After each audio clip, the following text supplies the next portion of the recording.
Well, what a panel. Put a thumbs up and a comment if you like the previous panel. I think it was just so amazing. All the ladies were sparkling their wisdom, and it was just a beautiful co-creation from all over the world. And now we have Leila with us, and I will be bringing her up.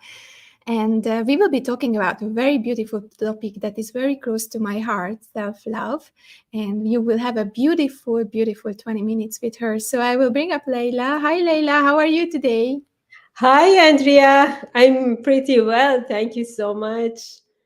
Well, Good. thank you for being here. And you are tuning in from New York. So I don't know which city we haven't been throughout these 3 days now. I know. I travel all over the world to explore myself and the world. Oh yes, we Amazing. have been I'm we have excited. been following you in different countries, moving and living in Malaysia, coming from Iran, moving to Boston, moving to New York. Beautiful, closer and closer to your family. And I'm so happy that you're finally in a good place. And I'm really happy to have you here today. So let's kickstart the conversation because we have just 20 minutes together, and the topic is so deep. So I would like to first just start with the exploration of self-love itself. So why why is it so trendy nowadays to talk about self-love? And is it just a trend, or what's behind it? Tell us a little bit about it. That's interesting question. Actually, embracing self-love has become super trendy, as you mentioned. And I believe there are a bunch of reasons why. First of all, I think culture has shifted a lot over the years. Nowadays, we really value doing our own thing and finding personal happiness. That's where self love comes in. We are actually feeling good about who we are. That's very important.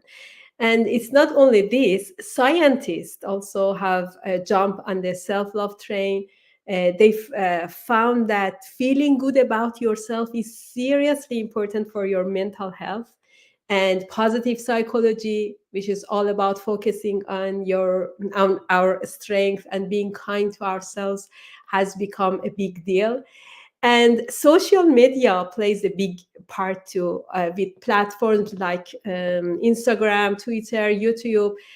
People can share their stories and spread the word about self love and body positivity. And celebrities, influencers, they talk about their own journey, make it seem like self love is kind of the coolest thing ever. So also the same thing that we are dealing with it now in our summit, we are talking about diversity and connectivity, the world becoming more connected nowadays. So we are talking about one culture, but at the same time, I am in New York, you are in Singapore, we are talking about self-love, and globally people can mm, think about it and learn and improve. And also our lifestyle has changed. Um, as old tradition changes, we are all encouraged to take charge of our well-being. And um, it is not just a trend or fashion. Self-love is about reflection of the times we are living in, actually. So So that is why now, and it was not so popular back in the times, but now because we have changed, I mean, our environment has changed, the way how we communicate changed. That's yeah. why it's so up in the media now, and also we are thinking more about it. Was this last 3 years contributing to this? Also, what do you think that self love got into the forefront? That we were at home, we were working from home. Um, does it have some effect on it? Yeah, we are struggling with we feel we face with our emotion in during after COVID, during the COVID time. We talk about our how we want, fear of loneliness, so it's If you know your strength and your weakness, it helps us to avoid of our strength. Mm. I mean, avoid of our weakness, and prepare for knowing ourselves better. Mm. I believe that, yeah, this the COVID also help us to know ourselves better. And here comes the very tough question. Like everyone has their, like yesterday we were talking about toxic people. We were talking Mhm, about bad influence. We were having Nora with us, and we were talking about body shaming and body positivity and people who are bullying. So, what can we do when we are meeting with those people who are a little bit more egoistic, where the ego and the I and the me comes a little bit stronger. So let's say it like mhm, very smoothly selfish people. So what can we do as people, so not to harm them, but to also keep our boundaries and mhm. kind of like protect ourselves? Yeah, actually, dealing with these kind of selfish people, as you mentioned, especially if they are, close to us, can be tough and draining. But there are some simple way that we can handle it and still take care of ourselves. So I believe that setting a clear boundary is really important. Clearly, we need to tell people what's you are okay with and what you are not okay. When we have these boundaries, it really help us. This helps protect to our emotions and stop others from taking advantage of our kindness. Also, if you are struggling with toxic people in your life, maybe it's good to be choosy with your time. So figure out who's consistently selfish in your life. You might not be able to avoid them completely, but you can limit how much time and energy you are going to spend on them. And also, remember to look after yourself, taking care of yourself, spending time on things that make you happy and recharge, like hobbies, exercise, or hanging out with positive people. um, Also, you can talk it out with a friend, family, or someone you can trust. They can offer you support and give you different ideas and um, help us to avoid the toxic people that are who are around us. And the most important thing that I practice, and I learned it in a hard way, is know your energy limits. Helping others feelings very good, yeah, but we need to remember our emotional energy isn't endless, so it has limits. So if you give too much without taking care of yourself, you might end up feeling drained. So also we can check our relationships. Take a good look at our relationship. If the people close to us are consistently causing problem, it might be time to think about how healthy those connections are. And maybe sometimes we need to get a professional need if things are really tough and messing up with our mental health. We need to consider talking to a professional. And we should remember helping other is great, but we have got to a balance between helping other and taking ourselves. So regular self-care and setting boundaries, these are two keys to helping balance between helping others and self-love and self-care. And understanding our limits and managing our emotion can make helping others even more sustainable and fulfilling without sacrificing our well-being. I loved all those points, and I just want to get a little bit to the audience. Everyone is supporting. Achan is saying, "Hi, Dr. Leila from Malaysia." Then we have Kenyatta from the USA. She will have the next session also about behavioral Oh, personalities. I just really love that session too.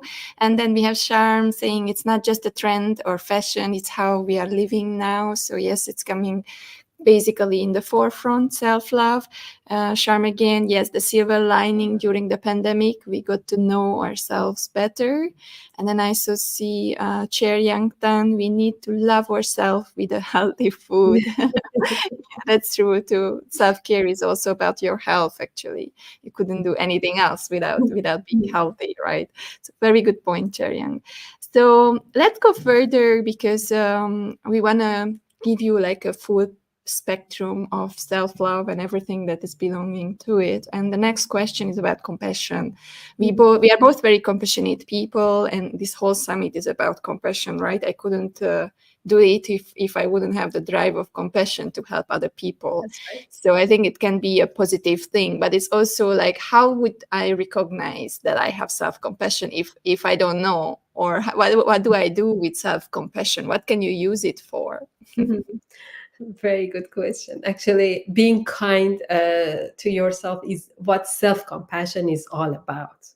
So, if you are not sure whether you have got this self compassion and practicing self compassion, it's good to check out these simple ways that I listed. One is we need to make sure that are we kind to ourselves. Think about how you react when things get tough in a difficult situation.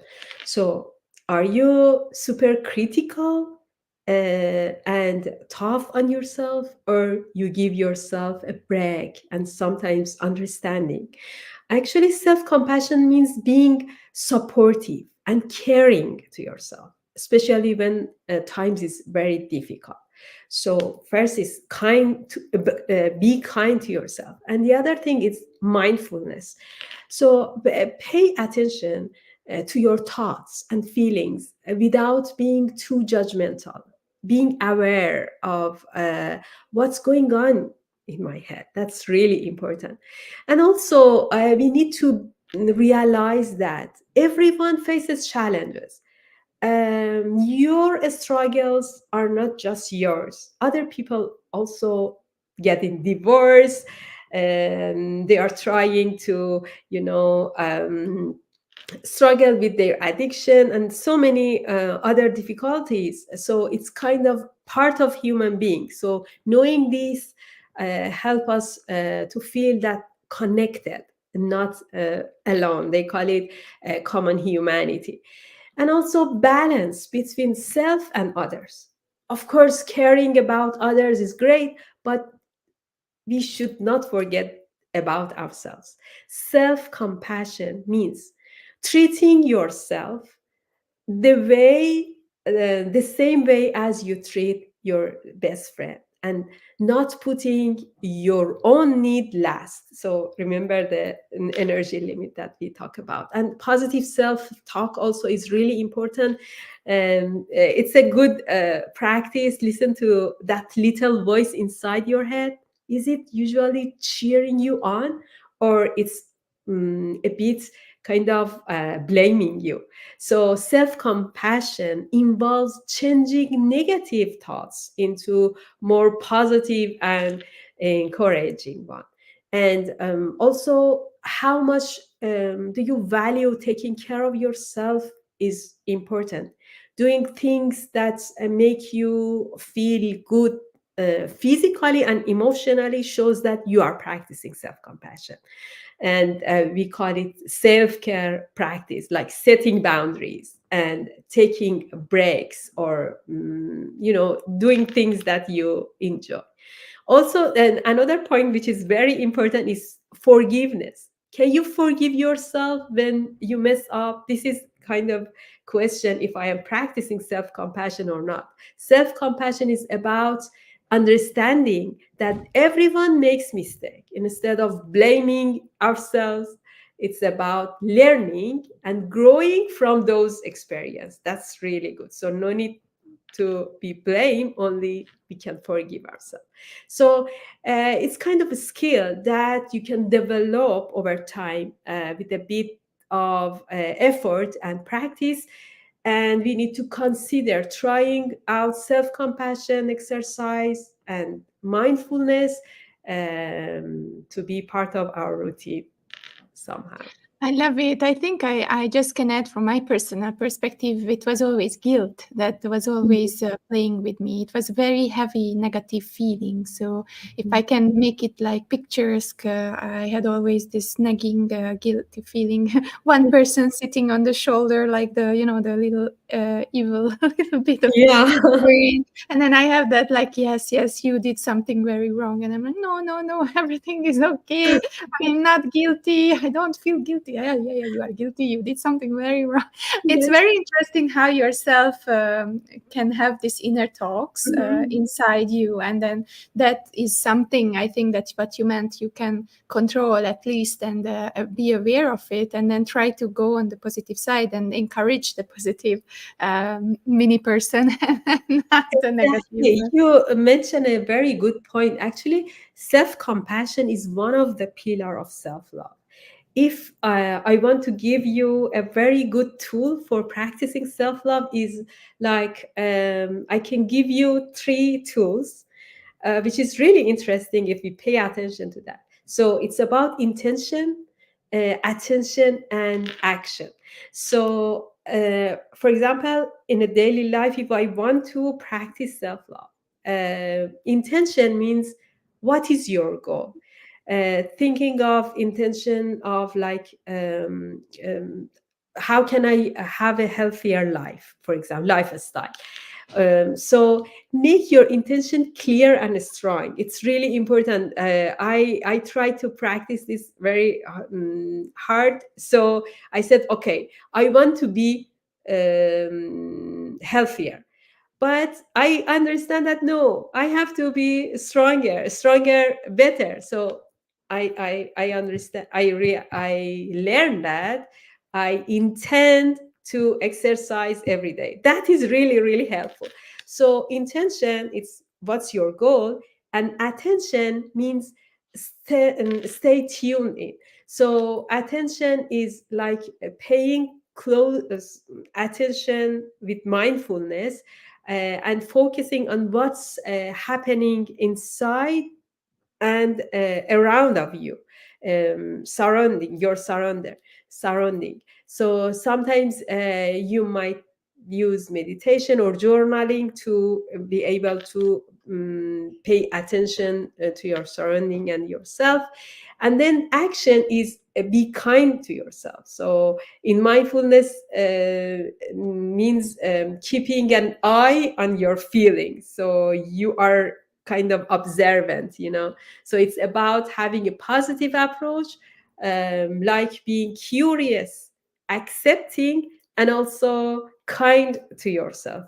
That's really helpful. So intention, attention, and action are clear, focused, and work together as a good companion to practice and experience self-love journey. Love the tip. I think that's a very good tip, and it's just three tips. So if you're watching this now or watching this later, write this in a little sticky note and put it on your fridge, and remind yourself every day, and go just one, two, three, time to time. Thank you so much, Laila. It was such a beautiful, beautiful. Summary. We have one little question, so I will be bringing this up. How does imposter syndrome relate to self love? Very, very good question, because I have so many comments coming in, even in my personal practice, that imposter syndrome, almost all the people I'm mentoring, they are asking, Andrea, what do I do with my imposter syndrome? So how do you define imposter syndrome?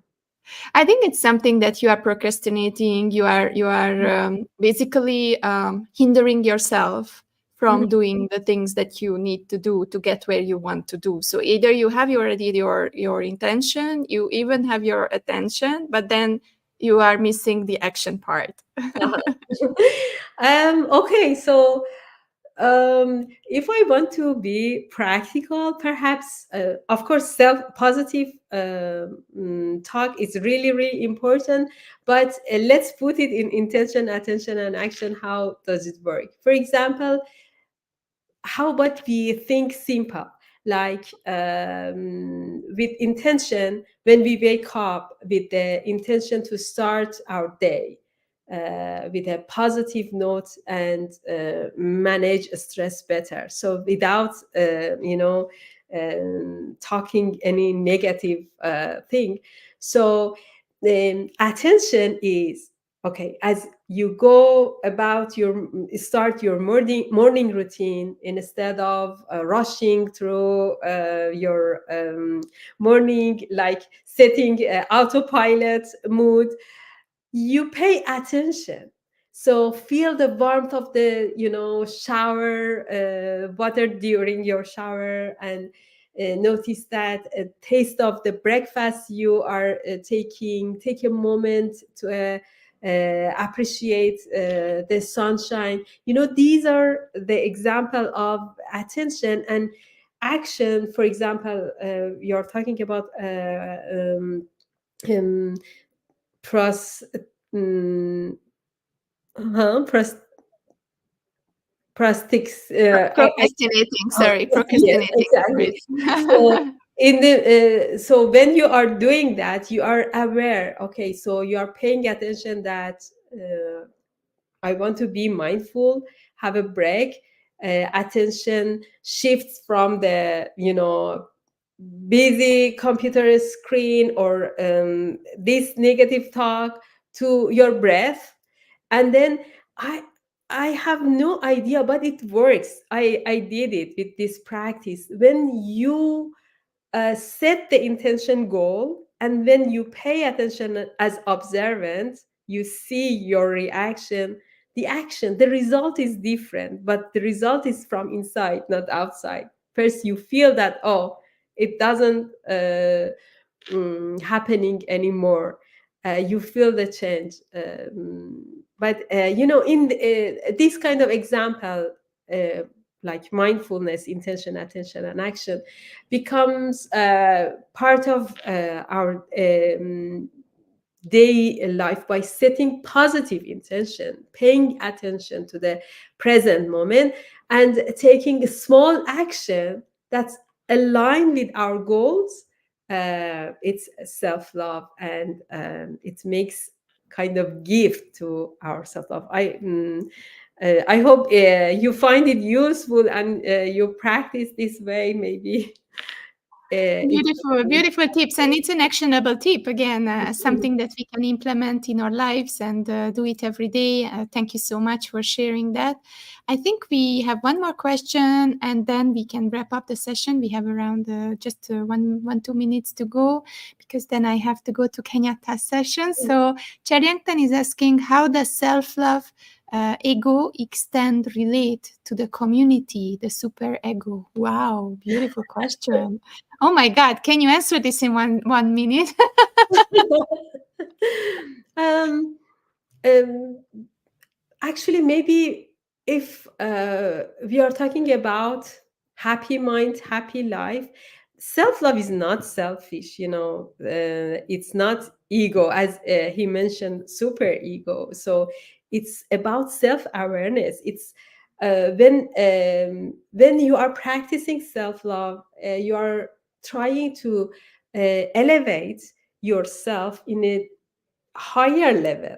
So everybody are dealing with the same ego, but when you are trying to practice intention, attention, and action, you are not in the same level. You are one level up, and you are evaluating uh, your action, actually. So I believe that that is about self-realization, and it's about super ego. I believe that happy mind, happy life is really helpful if you practice self-love. Anxiety, stress, everything goes away. But it it is not easy because self love is a lifelong journey. It's not happening now and okay, done. You have to put effort every single moment. So I can, go on, but only one sentence. Yes, we don't have time. I have to switch to the other studio, but I think it Okay. was a beautiful, beautiful summary basically of the whole session. And I think it's also connecting to all the questions what we receive, because even imposter syndrome is about yourself, that you don't deserve who you are, and you don't deserve what you have, and you don't believe in yourself, and you don't believe that your efforts are worth it, and it's not the result of your efforts. But if you have self-awareness, you have self-love, you have self-compassion, you raise it on a higher level, as you said, you will be aware of that, and you will believe that that's my achievement, and then you will be driven. So it's kind of like a chain reaction, right? Because you realize you're worth it, you realize you make progress, and then you realize that, oh, I'm just doing it. So, as you said, the third step, the action, is the result already of the first very, very strict actions to set the intention, and then to go into the second part, which is the attention to be here and right now, exploring myself. How am I feeling? What am I doing? Who am I? Do I love myself? Beautiful, beautiful session, Leila. I think we couldn't have said it more better. Thank you so much for coming and exploring. You are the professor in this topic. Oh, thank you so much. You're, I remember at the beginning of our meetings when we have met in Malaysia, we were calling you Dr. Love. yeah, I just love that. So thank you so much for being thank here. We you. finished this session now, and for the viewers, if you have more questions, please write it in the YouTube channel in the comments, and please note it even if you are rewatching this, because Leila will rewatch the video, check it back, and come back with the answers. Thank you so much, and thank you for being here, Leila, today. Thank you. Bye bye. Bye.